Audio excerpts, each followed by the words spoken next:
Bismillahirrahmanirrahim. Innal hamdalillah nahmaduhu wa nasta'inuhu wa nastaghfiruh wa na'udzu billahi min shururi anfusina wa min sayyiati a'malina. May yahdihillahu fala mudilla lahu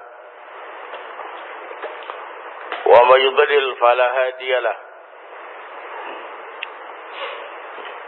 Asyhadu an la ilaha illallah wahdahu la syarika lah wa asyhadu anna Muhammadan abduhu wa rasuluh.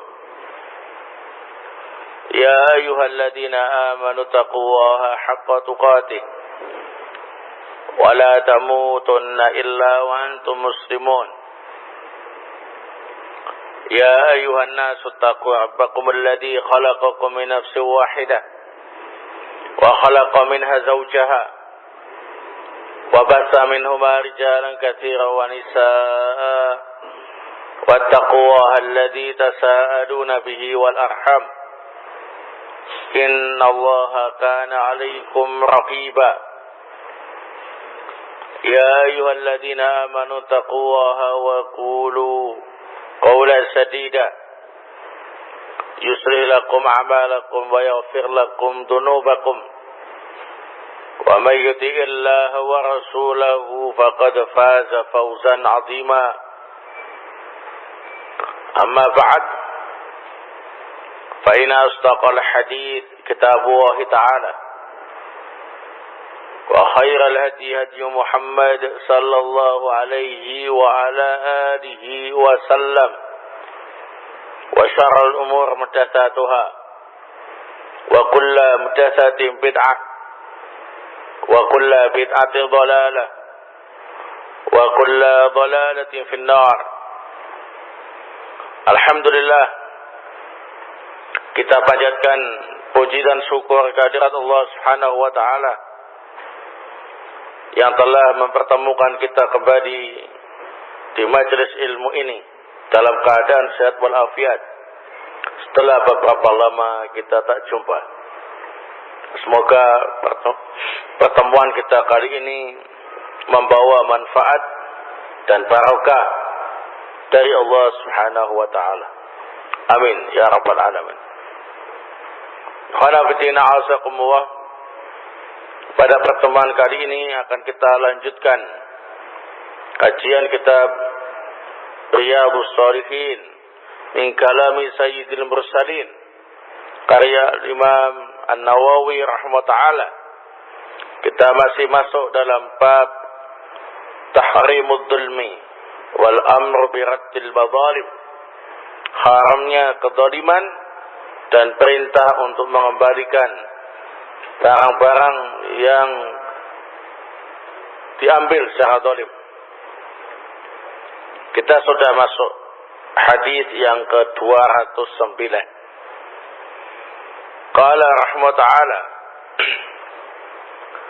wa an Abi Humaid Abdurrahman ibn Sa'ad As-Sa'idi radhiyallahu ta'ala anhu qala,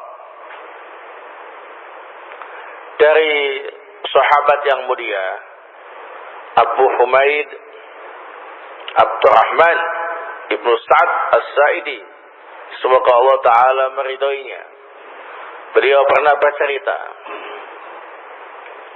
ista'mala an-nabiy sallallahu alaihi wasallam rajulan minal azdi yuqalu lahu ibnu al-lutbiyah ala sadaqah.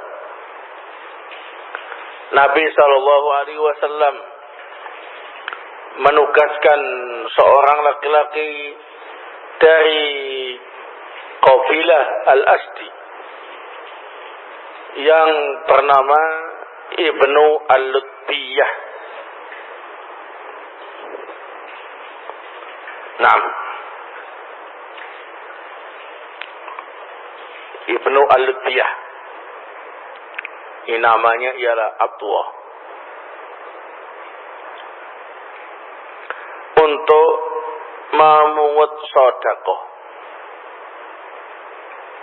Falamma qadima qala hadza lakum wa hadza uhdiya ilayya.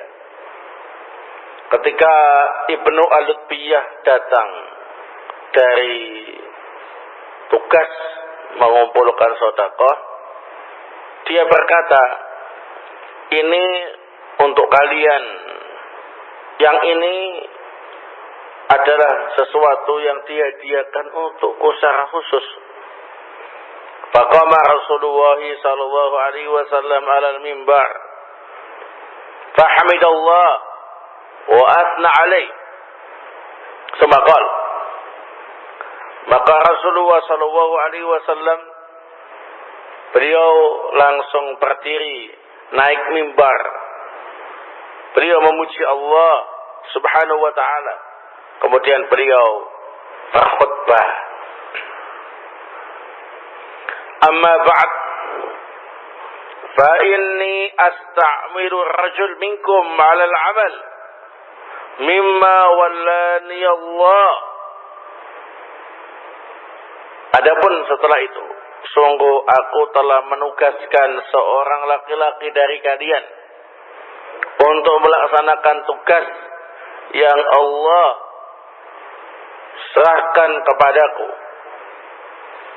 Fayati fayaqulu hadza lakum wa hadza hadiyatun uhdiyat ilayya.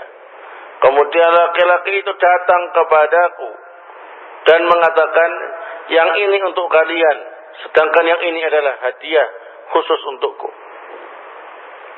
Afala jalasa fi baiti abihi au ummi hatta ta'tiyahu hadiyatuhu in kana shadiqan.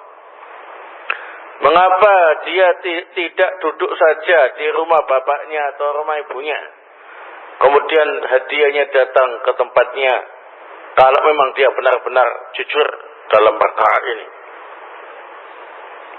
Wallahi la ya'khudhu ahadun minkum syai'a bighairi haqqihi illa laqiyallaha ta'ala yahmiluhu yawmal qiyamah. Fala a'rifanna ahadan minkum laqiyallahu yahmilu ba'iran lahu rawa'an aw baqaratan laha khwar aw syatan tay'ar. Thumma rafa'a yadayhi hatta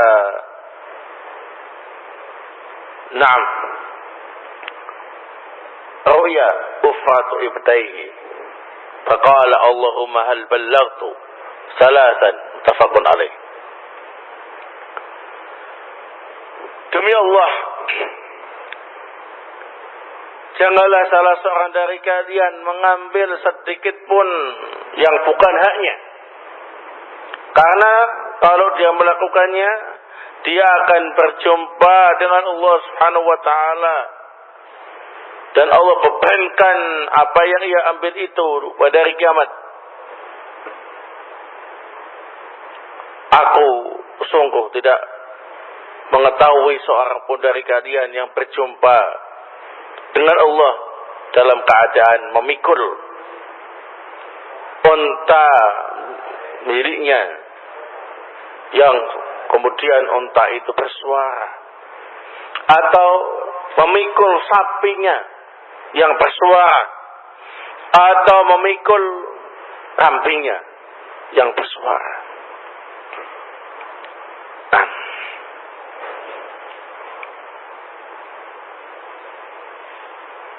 Sampai terlihat putih. Kemudian beliau mengangkat kedua tangannya sampai terlihat putih kedua ketiaknya. Beliau pun berkata, ya Allah, apakah aku telah menyampaikan? Beliau menyampaikan ini 3 kali. Muttafaqun alaih. Hadis ini disepakati oleh Imam Al-Bukhari dan Muslim. Nah, jadi hadis ini secara global, ya khanabitina azakumullah, menjelaskan kepada kita bahwa suatu ketika Rasulullah sallallahu alaihi wa ala alihi wasallam beliau menugaskan seorang yang bernama Ibnu Al-Lutbiyah untuk memungut sedekah. Setelah datang, ternyata hasil pengumpulan sedekah itu tidak semuanya diserahkan kepada Rasul sallallahu alaihi wasallam. Ada sebagian yang diklaim oleh Ibnu Lutbiyah miliknya, hadiah khusus untuknya. Maka Rasulullah tidak bisa menerima hal ini. Beliau kemudian naik mimbar dan menyampaikan apa yang telah kita baca tadi. Kenapa dia tidak duduk saja di rumah bapaknya atau di rumah ibunya, dan kita bisa lihat apakah sedekah atau hadiah itu datang ke tempatnya. Artinya dia dapat itu karena tugasnya. Seandainya benar-benar itu hadiah khusus untuk dia, maka itu akan diberikan di rumahnya. Tidak ketika apa ini? Bertugas memungut sedekah. Nah, maka Rasulullah mengingatkan agar tidak mengambil sesuatu yang bukan haknya. Karena siapa saja yang mengambil sesuatu yang bukan haknya, nanti pada hari kiamat akan dibangkitkan oleh Allah Subhanahu wa taala dalam keadaan memikul apa yang ia ambil tanpa hak. Sebagai tanda orang ini mengambil sesuatu yang bukan apa ini? Haknya. Nah, barakallahu fikum. Baik. Dalam hadis ini kita bisa mengambil beberapa faedah.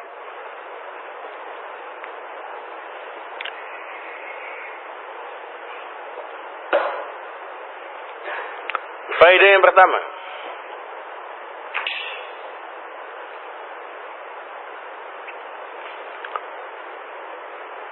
pemimpin negara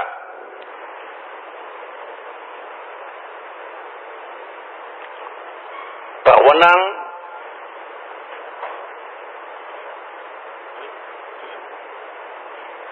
mengutus petugas untuk memungut zakat dari orang-orang yang wajib berzakat.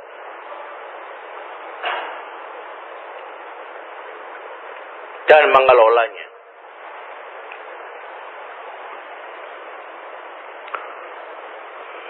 Nah, ini adalah wewenang dari syariat untuk pemerintah muslim yang sah, bahwa mereka punya wewenang untuk mengutus petugas pemungut zakat dari orang-orang yang wajib apa ini?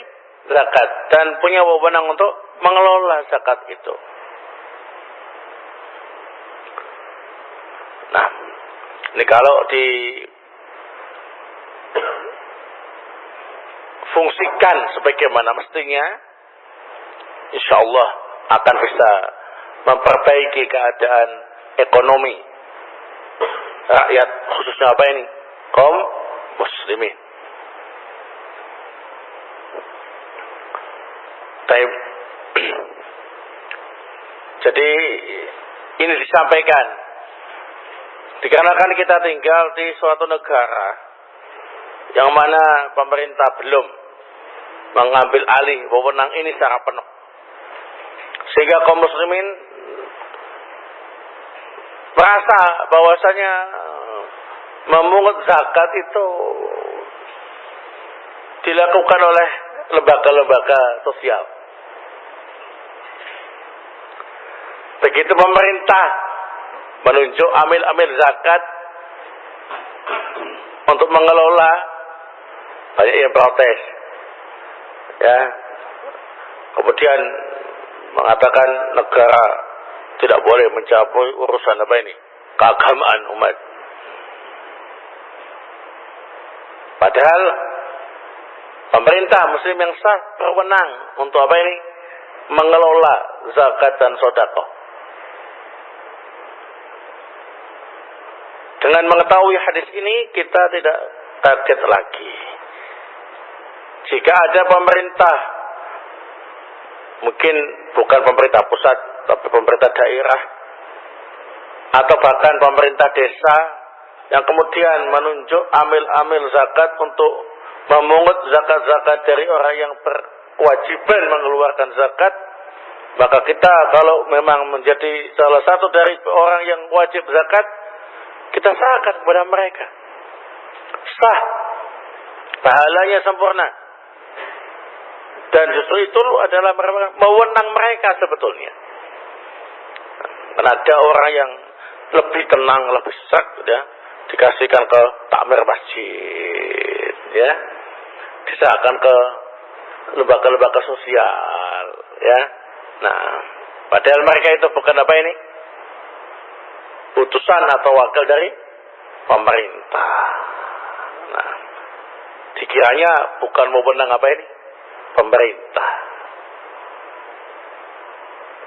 Nah, jadi semacam itu merupakan wewenang dari pemerintah.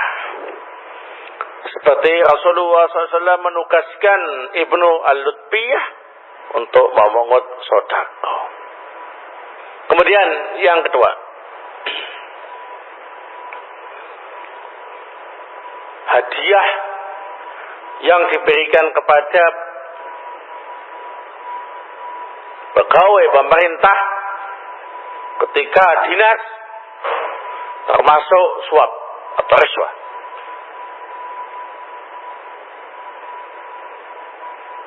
Nah, jadi pemerintah itu punya apa ini? Punya pegawai resmi. Nih orang-orang yang dinas, ya, pegawai negeri, taib dan yang semisalnya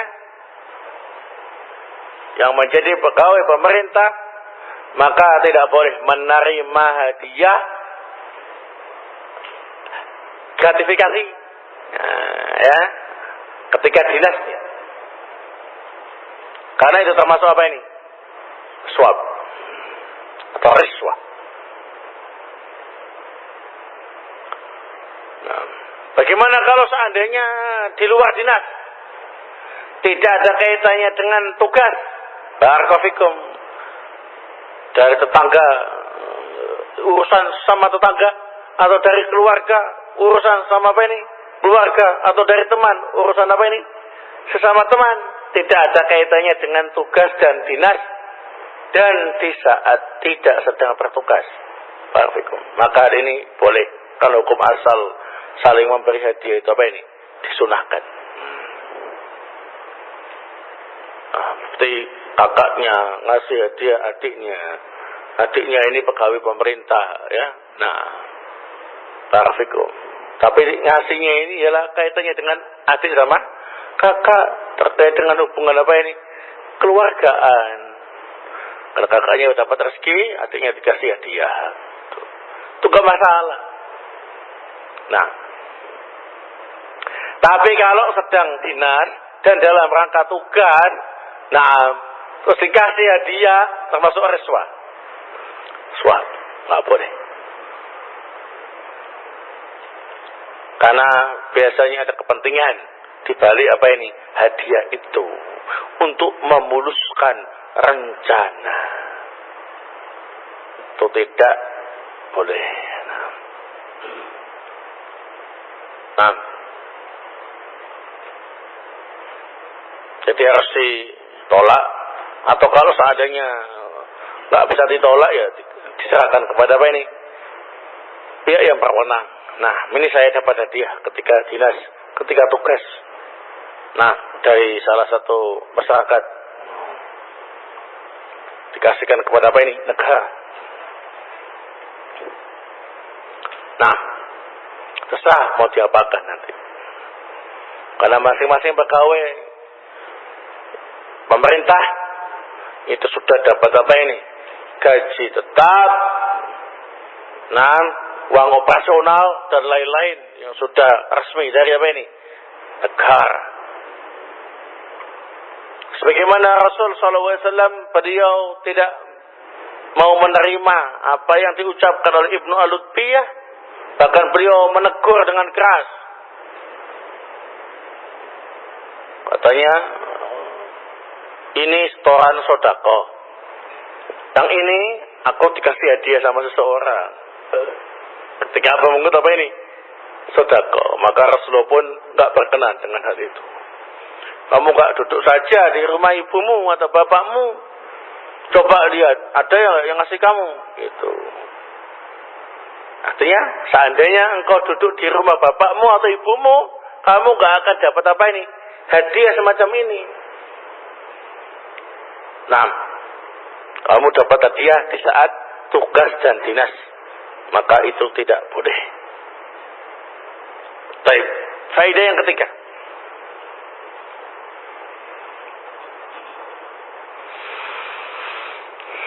Orang yang mengambil harta manusia dengan cara yang batil akan dibangkitkan pada hari kiamat nanti dalam keadaan membawa harta-harta yang ia ambil secara batil.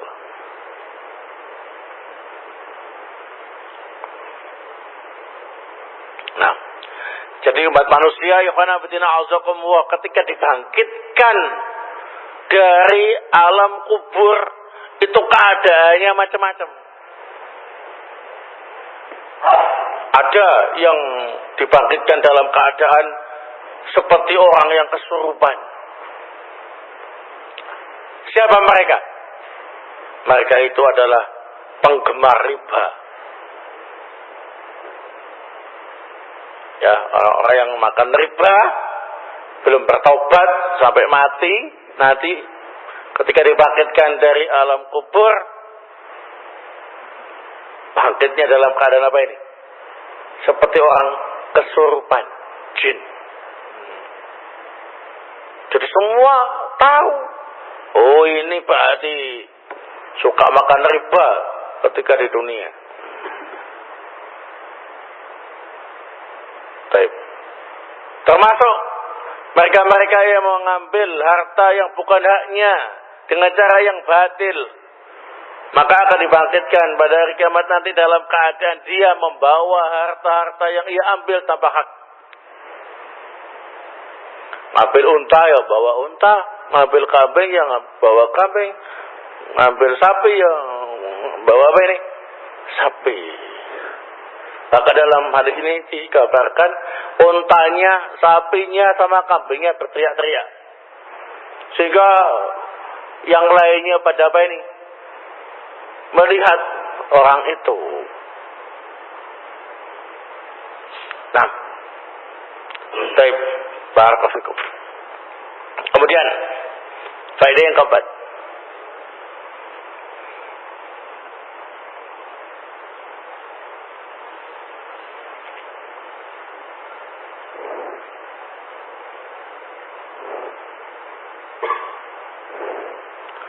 Dalam hadis ini menunjukkan disyariatkan mengangkat kedua tangan ketika berdoa.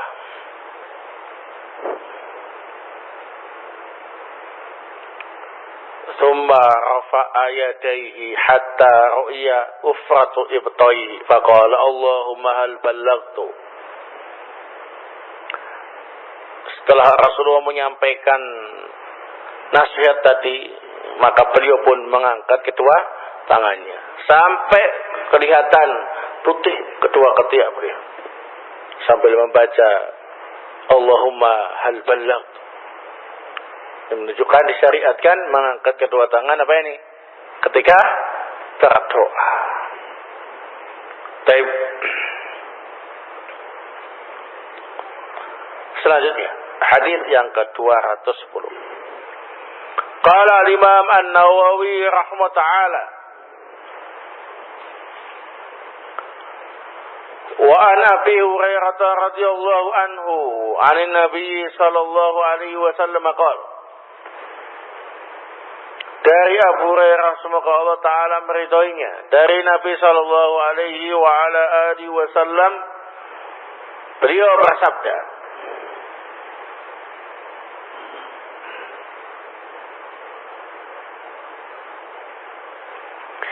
"Man kanat indahu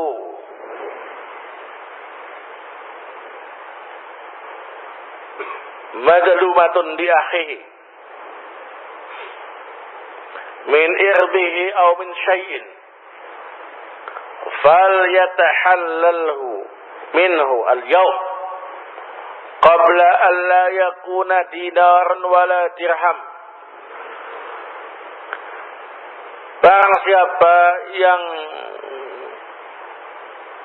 memiliki kezaliman terhadap saudaranya, baik terkait dengan kehormatan atau sesuatu yang lain, maka hendaklah segera minta halal kepada saudaranya hari ini sebelum datang waktu tidak ada dinar dan dirham.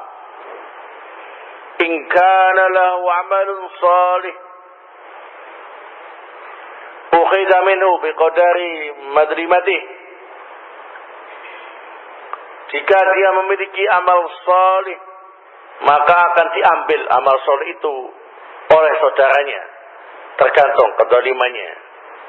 Wa illam yakul lahu hasanat ukhidha min sayyiati sahibihi fahumila alaih. Dan jika dia sudah tidak memiliki kebaikan-kebaikan, maka kejelekan-kejelekan teman yang ia zalimi diambil untuknya dan dibebankan kepadanya. Hadis ini diriwayatkan oleh Imam Al-Bukhari.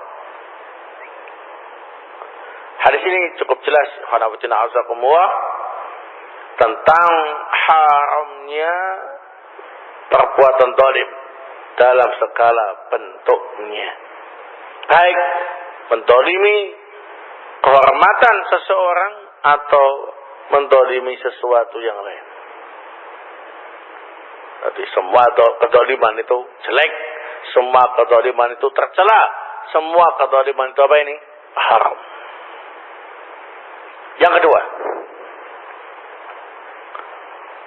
wajib untuk minta halal kepada saudara yang kita zalimi.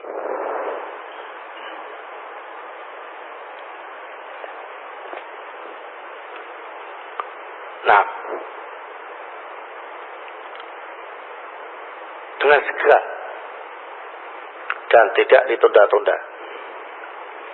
Jadi kalau kita menzalimi saudara kita, baik terkait dengan kehormatannya atau hartanya atau yang lainnya, maka wajib bagi kita untuk minta halalnya dengan segera dan tidak ditunda-tunda.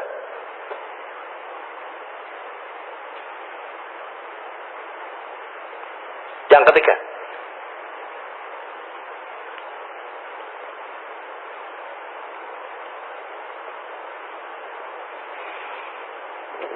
kezaliman antar sesama hamba akan diadili pada hari kiamat nanti.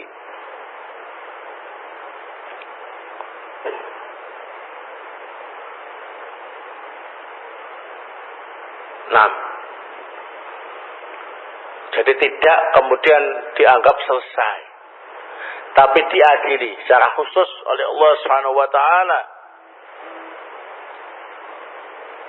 Mana yang menzalimi, mana yang dizalimi, semuanya disidang, diadili oleh Allah Subhanahu wa taala. Bagi yang berbuat zalim, maka kebaikan-kebaikannya akan diserahkan kepada saudara yang ia zalimi, seukuran kezaliman yang ia lakukan. Jika kebaikannya tidak cukup, maka kejelekan saudara yang ia zalimi akan dibebankan kepadanya, seukuran dengan kezaliman yang ia lakukan. Karena saat itu sudah tidak ada lagi dinar dan dirham. Yang ada ialah al-hasanat wa sayyiat, kebaikan-kebaikan dan kejelekan-kejelekan. Sudah tidak ada lagi dinar, dirham, rupiah, dolar atau real. Yang ada ialah hasanat dan sayyiat. Barakallahu fikum. Yang keempat,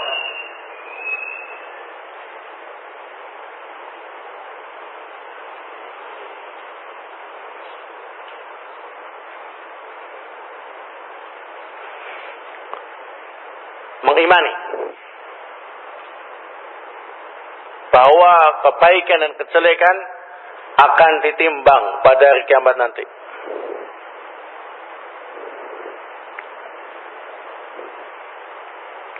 Sebagaimana keyakinan Ahlussunnah wal Jamaah bahwasanya amal hamba akan ditimbang pada hari kiamat nanti.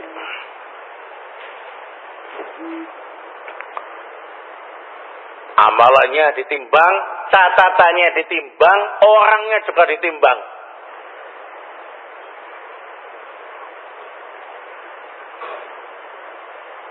Nah,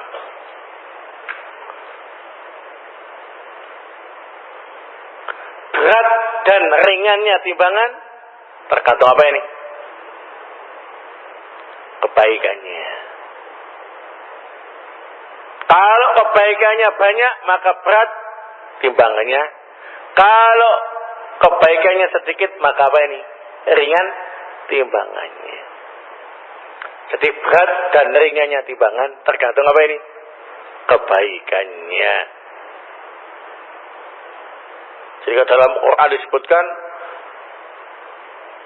barang siapa yang berat timbangannya,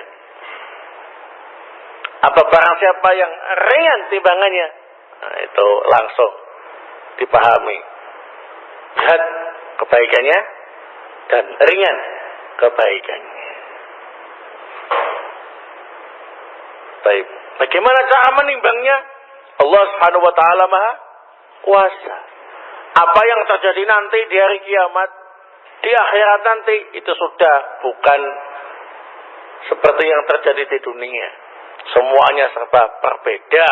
Semuanya serba terkait dengan kekuasaan Allah Subhanahu wa taala. Yang terpenting ialah kita berusaha untuk memperberat timbangan kita. Nah, jadi kalau ada kata-kata memperberat timbangan kita, berarti memperbanyak kebaikan-kebaikan kita. Nah, selanjutnya hadis yang ke-211.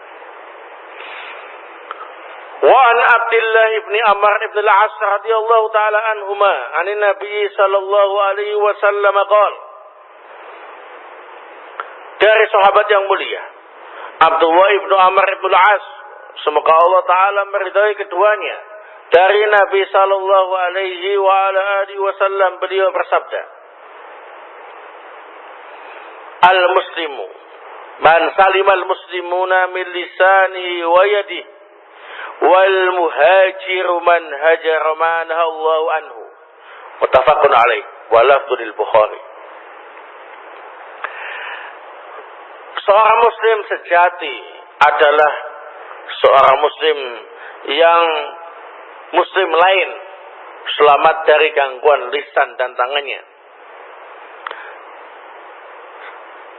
Seorang yang hijrah adalah orang yang meninggalkan apa yang Allah larang. Hadis ini disepakati oleh Imam Al-Bukhari dan lafaz disepakati oleh Imam Al-Bukhari wa Muslim, dan lafaznya milik Imam Al-Bukhari.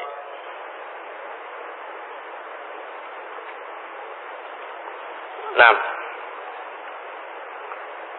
dalam hadis ini kita bisa mengambil beberapa faedah. Yang pertama, di antara bentuk kedzaliman itu ialah dilakukan dengan lisan dan tangan.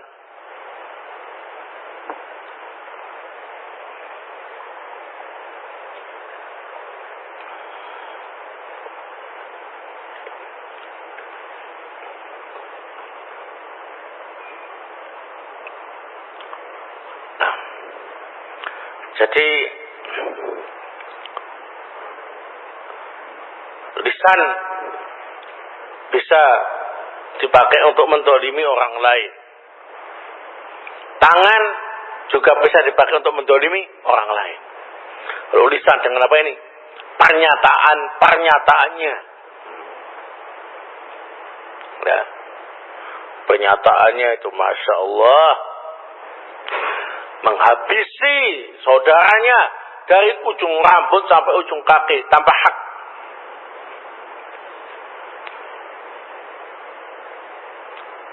Mendolimi dengan tangan. Nah, itu.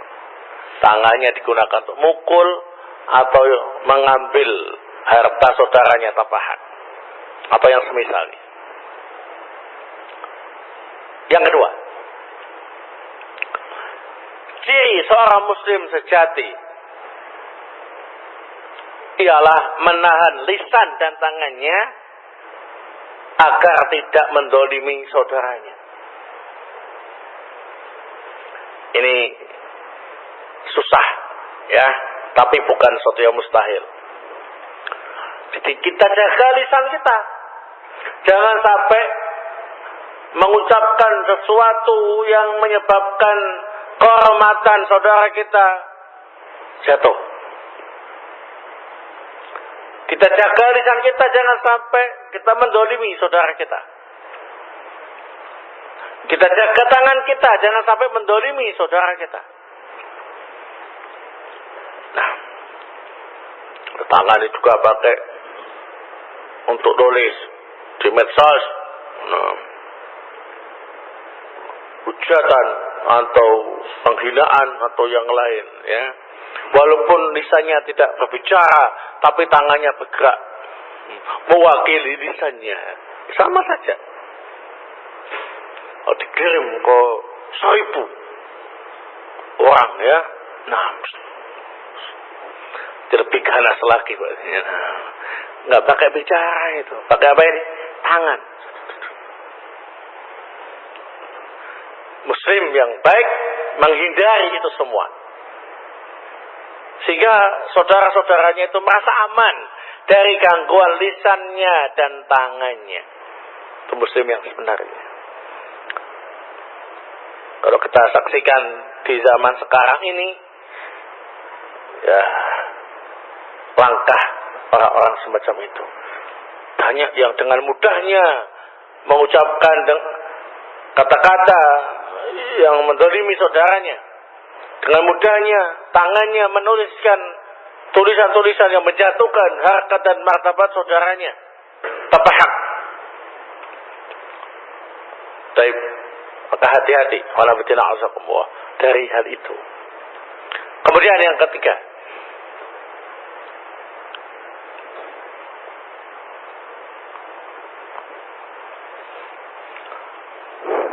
hijrah itu ada dua. Ada yang zahir, ada yang batin.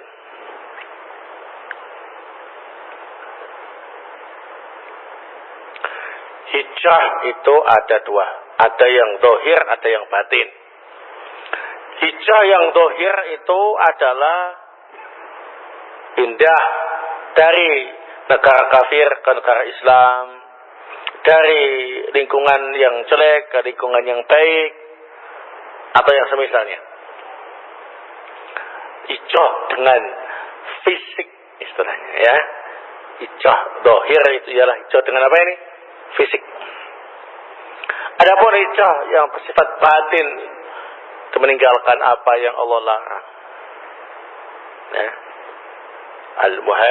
Al-muhajir man hajar ma'anahu Allahu anhu. Di sini masuk dalam kelompok hijrah apa ini? Secara batin. Meninggalkan apa yang dilarang oleh Allah Subhanahu wa taala, termasuk hijrah batin.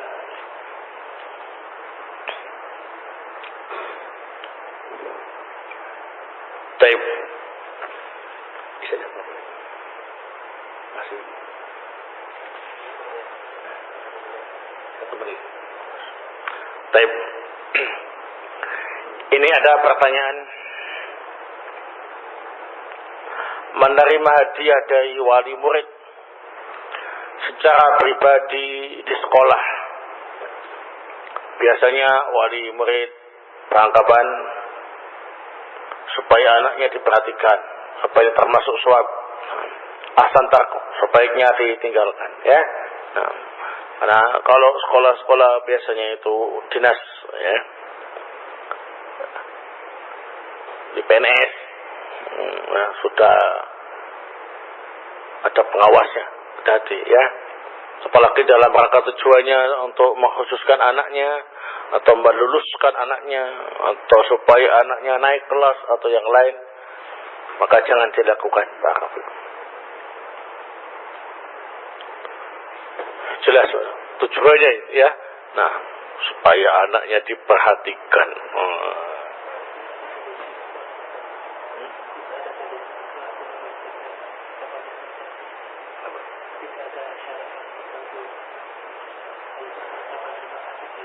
Oh ya, nah.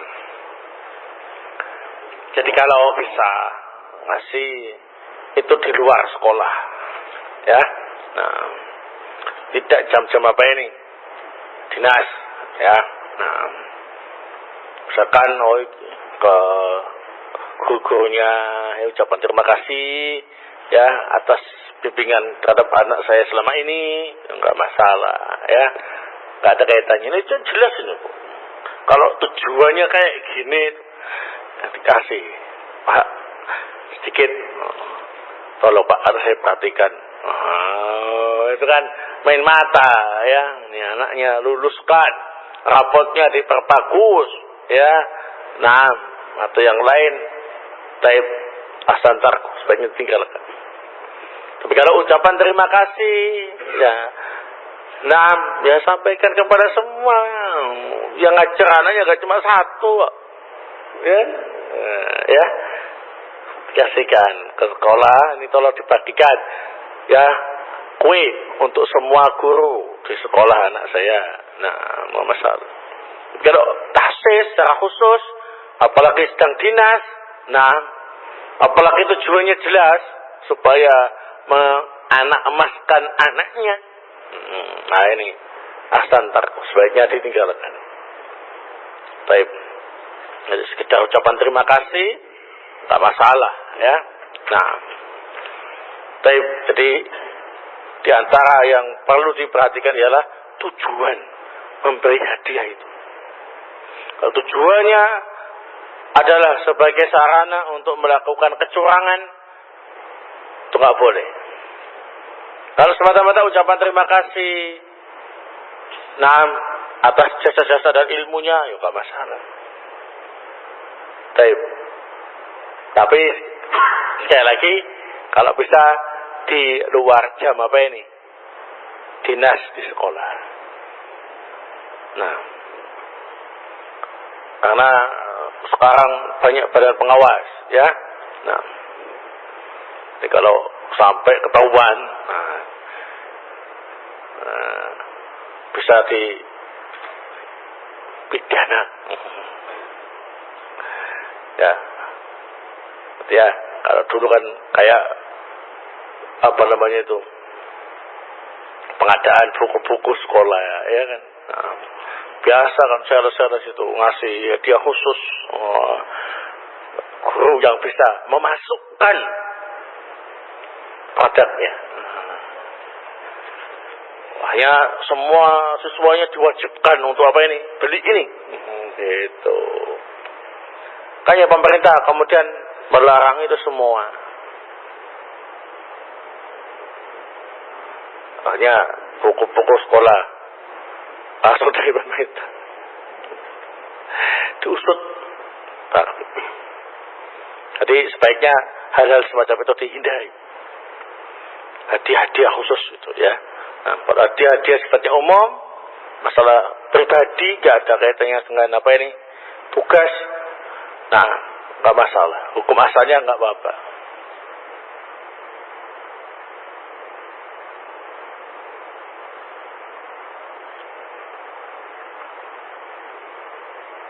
Apa hukum bekerja di BPJS? BPJS. Apakah itu termasuk lembaga riba? Nah,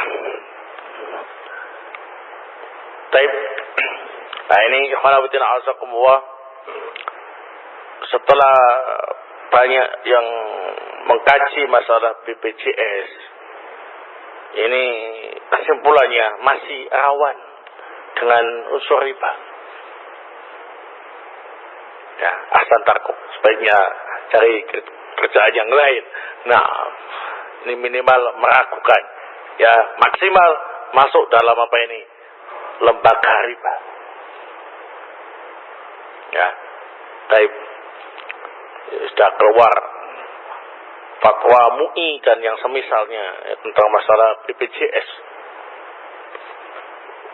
Sehingga bagi ikhwah yang bekerja di BPJS ahsan untuk cari pekerjaan yang lebih jelas. Ya. Nah, jadi jangan yang penting duitnya. Fikum. Yang penting ialah halalnya duit itu. Nah, berarti duit iya, halalnya juga iya. Kejelasannya juga apa ini? Iya. Paham ya? Nah, ahsan tarku. Wallahu ta'ala bisawab. Ini yang bisa saya sampaikan pada pertemuan kali ini.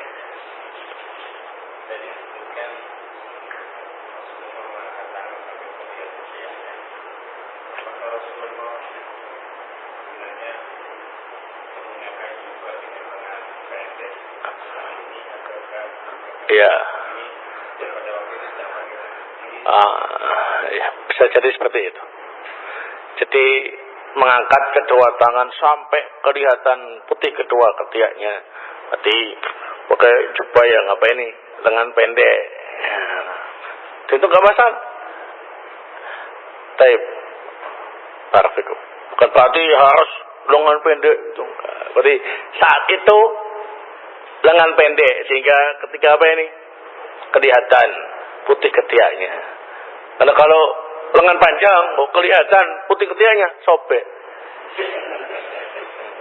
Ya kan? Nah, sudah jelas. Wallahu ta'ala bisawab. Subhanakallahumma bihamdik. Asyhadu an la ilaha illa anta astaghfiruka wa atubu ilaik.